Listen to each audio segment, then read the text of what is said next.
ஒருவன் Tamil super hit படத்தை remake செய்யும் நாகார்ஜுனா. வாங்க பார்க்கலாம். நடிகர் நாகார்ஜுனா தெலுங்கு சினிமாவை தாண்டி தமிழிலும் மிக பிரபலமானவர் தான். சமீபத்தில் தனுஷுடன் அவர் குபேரா படத்தில் நடித்திருந்தாங்க. அந்த படம் தெலுங்கில் மட்டும் ஹிட் ஆனது. ஆனால் தமிழில் வசூல் பெரிதாக வரவில்லை. அடுத்து நாகார்ஜுனா ரஜினியுடன் கூலி படத்தில் நடிச்சிருக்காங்க.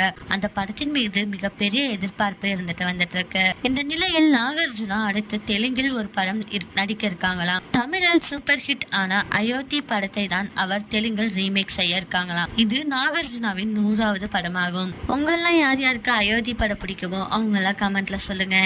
இதே மாதிரி லேட்டஸ்ட் சினிமா நியூஸ் அப்டேட் தெரிஞ்சுக்கணும்னா இந்த சேனலை சப்ஸ்கிரைப் பண்ணிக்கோங்க.